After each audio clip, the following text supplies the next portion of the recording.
இந்த நாளிலே முதலாவதாக சிலுவையின் மொழிந்த 7 வார்த்தைகளை தியானிக்க முடியாது. இந்த நாளிலே இந்த இடத்தில் நம்ம கடந்து வந்திருக்கிறோம். வந்த உங்கள் யாவரையும் ஆண்டவர் ஆசீர்வதிப்பாராக. இந்த நாளிலே முதலாவது வார்த்தையை நாம் தியானித்தோம். முதலாவது மன்னிப்பை குறித்து நம்ம தியானித்தோம்.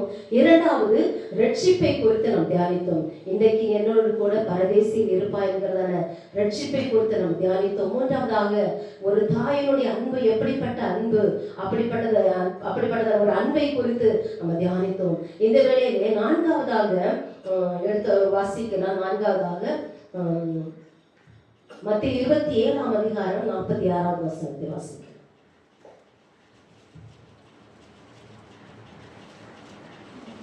மத்திய 27ஆம் அதிகாரம் 46ஆம் வசனம். 9ஆம் மணி நேரத்தில் இயேசு ஏலி ஏலி லாமா சபக்தானி என்று மிகுந்த சத்தமிட்டு கூப்பிட்டார். அதற்கு என் தேவனே என் தேவனே ஏன் என்னை கைவிட்டீர் என்று அர்த்தம். ஹல்லேலூயா. முதலாவது வாக்கியத்தை பிதாவோடு பேசிய மீண்டும் நான்காவது வார்த்தையில் பிதாவோடு பேசுவதை பார்க்கிறோம். இந்த வார்த்தையில் ஆண்டவரோட திகைப்பை குறித்து இந்த இடத்துல ஒரு ஆச்சரியத்தை குறித்து காட்டுகிறதாய் காணப்படுகிறது.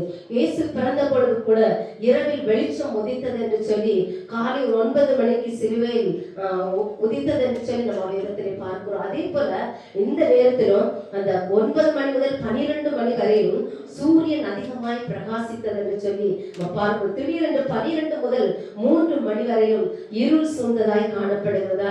இயேசு சிலுவை வேதனையின் உச்சகட்டத்திலே இருந்த பொழுது அந்த இடத்திலே காரிருள் சூழ்ந்தது என்று சொல்லி நம்ம வேதத்திலே வாசிக்கிறோம். அந்த 3 மணி நேரத்துல எந்த ஒரு சத்தமும் கேட்கப்படவில்லை என்று சொல்லி வேதத்திலே சொல்லப்படுகிறது. ஹல்லேலூயா.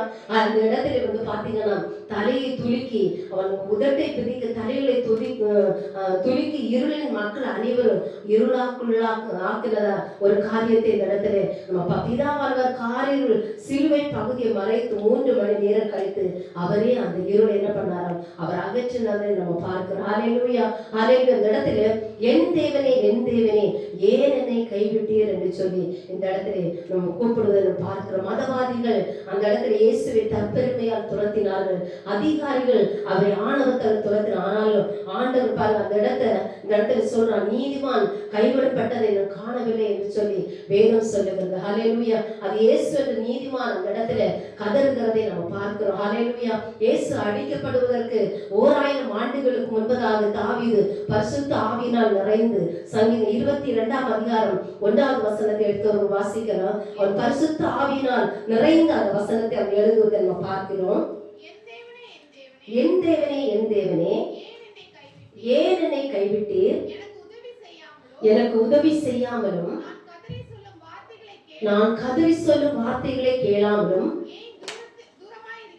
ஏன் தூரமாய் இருக்கிறேன் என்று சொல்லி தாவீது அந்த பரிசுத்த ஆவியினால் நிறைந்தவனாய் இந்த வசனத்தை அவன் எழுதுவதை பார்க்கிறோம். என் தேவனே ஏன் என்னை கைவிட்டு எனக்கு உதவி செய்யாமலும் நான் கதறி சொல்லும் வார்த்தையை கேளாமலும் ஏன் தூரமாய். நம்ம அநேக நேரத்துல கூட நம்ம அநேக காரியங்களை குறித்து நம்ம வேதனைப்பட்டு கலங்குறோம். நமக்கு ஏன் ஆண்டவர் எனக்கு இப்படிப்பட்ட சூழ்நிலைகள் வந்தது, ஏன் எனக்கு இப்படிப்பட்ட காரியங்கள் நடந்தது, ஏன் ஏசப்பா என்னை கைவிட்டீங்கன்னு சொல்லி அநேக நேரத்துல தாவீதை போல அந்த இடத்துல புலம்புவதை நம்ம பார்க்கிறோம். ஹல்லேலூயா. ஆனா ஆண்டவர் சொல்றாரு, ஆண்டவர் மத்தேயு 24:35 வசனத்துல வானமும் பூமியும் ஒளிந்து போனாலும் ஆண்டவருடைய வார்த்தை ஒரு நாள் ஒளிந்து போகாது என்று சொல்லி வேதம் சொல்லுகிறது.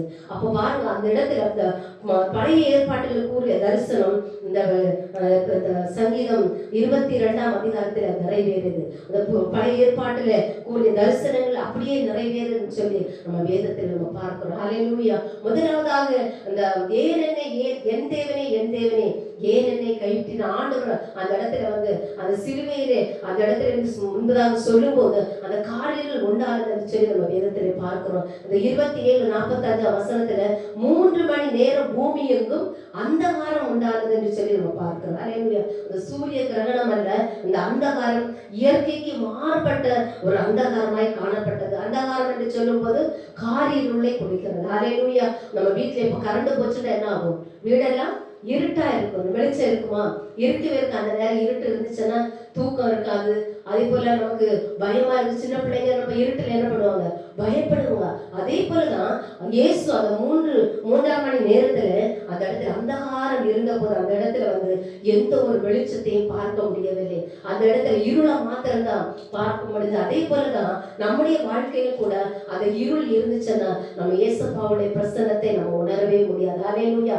அவருடைய வெளிச்சத்தை நம்ம பார்க்கவே முடியாது. நம்முடைய வாழ்க்கையில என்னதான் நம்ம ஆண்டவரோடு நம்ம இருந்தாலும் ஆண்டவருடைய பிரசன்னம் நமக்குள்ள இருக்கும் போதுதான் நம்முடைய வாழ்க்கையில ஒரு பிரசன்னத்தை பார்க்க முடியும். அல்லேலூயா, அல்லேலூயா. ஆண்டவர் அவருடைய முகத்தை பிரகாசிக்கப்படுகிற தேவன் நம்ம ஆண்டவர். அல்லேலூயா. நம்ம இந்த இடத்துல வந்திருக்கிற ஒவ்வொருடைய முகத்தையும் தேவன் பிரகாசிக்கப்படுகிற தேவன். நம்முடைய முகத்துல இன்னைக்கு உலக பிரகாரமா நம்ம பார்க்கணும், நமக்கு அழகு கொடுக்கணும்னு சொல்லி என்ன பண்றோம்? நம்ம நல்ல பியூட்டி பார்லர் போறோம், நல்ல அழகுபடுத்தி முகத்தை என்ன பண்றோம்? நிறைய கிரீம் வாங்கி என்ன பண்றோம்? போடுறோம். எதற்காக? அந்த முகம் அழகா இருக்கணும்னு சொல்லிட்டு. ஆனா பாருங்க, நம்ம தேவனோடு இல்லாம இருந்துச்சுன்னா அந்த முகம் நம்ம முகத்திலே தெரியும் ஒரு இருள் காணப்படும். அல்லேலூயா. அந்த இருள் இருக்கும்போது நம்ம ஜெபிக்க முடியாது, நம்ம வேதத்தை வாசிக்க முடியாது, எந்த ஒரு காரியத்தை நம்ம செய்ய முடியாது. ஆனா பாருங்க, அந்த இருள் நமக்குள்ள இருக்கும்போது, பிசாசானவன் நம்ம இருள் இருக்கும்போது நம்ம ஆண்டவரோடு நெருங்க முடியாது, அவரோடு நம்ம வேதத்தை வாசிக்க முடியாது, ஜெபிக்க முடியாது. அந்த இருள் இருக்கும்போது சோர்வு வரும், பலவீனங்கள் வரும், அப்படிப்பட்ட காரியங்கள் வரும். ஆனா இயேசுவோடு நம்ம நெருங்க நெருங்க நம்முடைய முகத்தை ஆண்டவர் என்ன பண்ணுவாரா? அவர் பிரகாசிக்கப்படுகிற தெய்வமாய் இருக்கிறார். அல்லேலூயா. அந்த இருளை கர்த்தர் மாற்றி அவர் வெளிச்சமாய் மாற்றுகிற தெய்வமாய் இருக்கிறார். அல்லேலூயா. கர்த்தர் மோசேயோடு முகமுகமாய் ஆண்டவர் என்ன பண்ணார்? பேசுறார். சீனாய் மலையில யாத்திரை 19ஆம் அதிகாரம் 16ஆம் வசனத்திலிருந்து 19ஆம் வசனத்து வரை யாரும் வாசிக்கலாம். யாத்திரை 19ஆம் அதிகாரம் 16, 19, 16லிருந்து 19 வசனம் வரைக்கும்.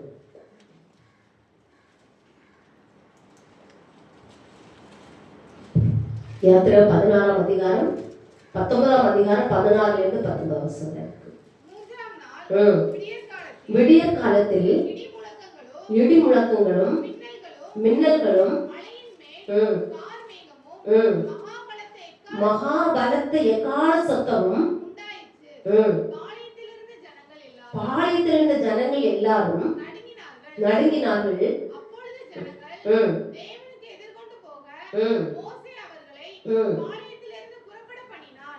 அவர்கள் மலையின் அடிவாரத்தில் நின்றார்கள். கர்த்தர் சீனாய் மலையின் மேல் அக்கினியில் இறங்கினபடியால் அது முழுவதும் புகைக்காடாய் இருந்தது. அந்த புகை சூளையின் புகையைப் போல எழும்பிச்சு. இந்த இடத்துல பாருங்க, மோசே அந்த சீனாய் மலையில அந்த அடிவாரத்துல அந்த காரில் வரும்போது அந்த இடத்துல ஆண்டவருடைய பிரசன்னம் அந்த இடத்துல இறங்கி, ஆண்டவருடைய மகிமை அந்த இடத்துல இறங்கி ஆண்டவர் அவரோடு பேசுறார். ஹல்லேலூயா. அவருடைய சத்தத்தை கேட்க முடிந்தது. ஹல்லேலூயா. அப்ப அந்த இருள் விலகும் போது ஆண்டவர் நம்முடைய வாழ்க்கையில அவரோடு கூட நம்ம பேசுவதற்கு, ஆண்டவருடைய அவருடைய சத்தத்தை நம்ம கேட்பதற்கு ஆண்டவர் நம்முடைய காதுகளை என்ன பண்ணுவாரா? அவர் திறந்தருள தெய்வமா இருக்கிறார். வேதத்திலே பார்க்கும்போது எப்பத்தான் திறந்த ஒரு இந்த பொன்னை வாயுடைய ஒரு மனிதனை கொண்டு வராங்க, காது கேட்காத ஒரு மனிதனை கொண்டு வர, அந்த இடத்துல காது கேட்கல, அப்ப இயேசுகிட்ட கொண்டு வராங்க. அப்ப இயேசு கைகளை வைத்து தொட்ட உடனே எப்பத்தான் திறக்கப்படுவதாக என்று சொல்லி அவர் சொன்ன மாத்திரத்திலே உடனே அற்புதம் நடந்தது. அல்லேலூயா. அப்ப நம்ம காதுகள் நம்ம ஆண்டவருடைய சத்தத்தை கேட்க முடியாதபடி, அவருடைய முகத்தை பிரகாசிக்க முடியாதபடிக்கு அநேக காரியங்கள் ஆவிக்குரிய வாழ்க்கையில தடைப்பட்டு கிடக்கிறது. ஆனா அந்த தடைகளை கர்த்தர் மாற்ற வேண்டும். நம்ம ஆண்டவரோடு கூட எப்படி மோசே ஆண்டவருடைய சமூகத்தில் எப்படி விடியற்காலையில எழுந்து ஆண்டவருடைய பிரசன்னத்தை வாஞ்சித்தாலோ அதே போல நாமும் ஒவ்வொரு நாளும் தேவ பிரசன்னத்தை வாஞ்சித்தவர்கள் அவரோடு கூட முகமுகமாய் பேசுறவங்களை நாம் காணப்பட வேண்டும். அல்லேலூயா. அந்த சாலமோன் ஆலயத்திலே தேவ மகிமை இறங்கி வந்தது. அந்த ஆலயம் கட்டி முடித்து பிரதிஷ்டை பண்ணும்போது கட்டளை கொடுப்பதற்காக அந்த காரியர்கள் ஆண்டவர் என்ன பண்ணார்? அந்த இடத்துல வாசம் பண்ணினார்.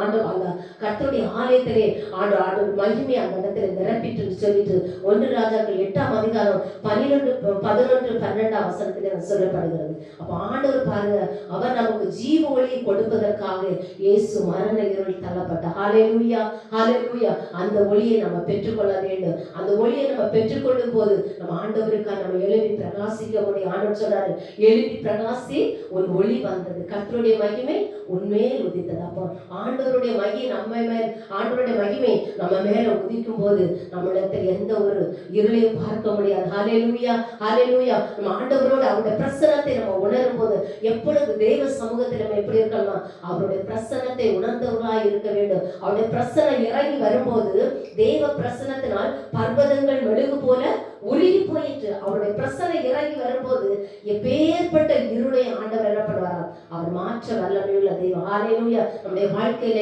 இருள் என்று சொல்லும் போது கடன் என்கிறதான இருள் இருக்கலாம், வியாதி என்கிறதான இருள் இருக்கலாம், அதுபோல குடும்பத்துல சமாதானம் இல்லாத ஒரு இருள் இருக்கலாம். அது எல்லாவற்றையும் மாற்ற ஒருவராலே மாத்திரம் தான் முடியும். ஹalleluya நம்ம ஆண்டவராகிய இயேசு கிறிஸ்து. ஹalleluya அந்த இயேசு கிறிஸ்துவை யாரெல்லாம் நோக்கி கூப்பிடுகிறோமோ அவர் நம்முடைய முகத்தை பிரகாசிக்கப்படும், இருளெல்லாம் கர்த்தர் மாற்றுவார். ஹalleluya அவர் நம்ம இயேசப்பா நம்மோடு கூட பேசுகிற தெய்வம். அதனாலதான் ஆண்டவர் நம்முடைய அவர் ஜீவ ஒளி கொடுக்கும்படியாக இயேசு மரண இருள் தள்ளப்பட்ட. ஹalleluya இரண்டாவதாக நம்ம பார்க்கும்போது நம்ம பிதாவை நோக்கி சொல்றோம். மத்தேயு 27:49 அதே வசனத்தை வாசிக்கலாம். 46 வாசிக்கலாம். 9ஆம் மணி நேரத்தில் இயேசு ஏலி ஏலி லாமா சபக்தானி என்று மிகுந்த சத்தமிட்டு கூப்பிட்டார். அதற்கு என் தேவனே ஏன் என்னை கைவிட்டீர் என்று அர்த்தம். இந்த இடத்துல ஏன் என்னை கைவிட்டீர். ஹalleluya முதலாவது அவருடைய சத்தத்தை கேட்க வேண்டும், அவருடைய பிரசன்னத்தை நம்ம வாஞ்சிக்கணும், அவருடைய இருளெல்லாம் கர்த்தர் மாற்றுவார். இரண்டாவது ஏன் என்னை கைவிட்டீர் என்று சொல்லி இந்த வசனத்தில் சொல்லப்படுகிறது. அந்த 42வது வசனத்துல 41 அப்படியே பிரதான ஆசாரியரும் வேதபாரகரும் மூப்பரும் பரியாசம் பண்ணி மற்றவர்களை ரட்சித்தார், தன்னைத்தான் ரட்சித்துக் கொள்ள திராணியிலே அவன் இஸ்ரவேலின் ராஜாவானால் இப்பொழுது சிலுவையிலிருந்து இறங்கி வரட்டும், அப்பொழுது இவரை விசுவாசிப்போம். தன்னை தேவனுடைய குமார் என்று சொல்லி தேவன் மேல் நம்பிக்கையா இருந்தானே அவர் இவன் மேல் பிரியமாயிருந்தார், இப்பொழுது இவரை ரட்சிக்கட்டும் என்றார். ஹalleluya ஹalleluya இந்த இடத்துல பாருங்க, ஏன் என்னை கைவிட்டீர் என்று சொல்லி இரண்டாவது சொல்லப்படுகிறது. ஹalleluya எலியா இயேசுவை ரட்சிக்க நாட்களில் யூதர்களிடம் இருந்த ஒரு நம்பிக்கை, அவன் கஷ்டப்படும் போது எலியாவை கூப்பிட்டா வந்து உதவி செய்வார், அப்படிப்பட்டதான ஒரு நம்பிக்கை அவருக்குள்ளாக இருந்தது. அவர்களை எதிர்த்தவர்கள் அக்னியாய் அழித்து விடுவார்கள் என்று நம்பினார். ஆனால் சிலுவை தண்டனை கொடுத்தவர்களுக்கு அந்த வேதத்திலே சொல்லப்பட்ட அதே ஒரு வார்த்தை என்னென்றால் ஏலி ஏலி லாமா சபக்தானி. அது எபிரேய மொழி, அந்த எபிரேய மொழி என்று சொல்லப்படுகிறது. அந்த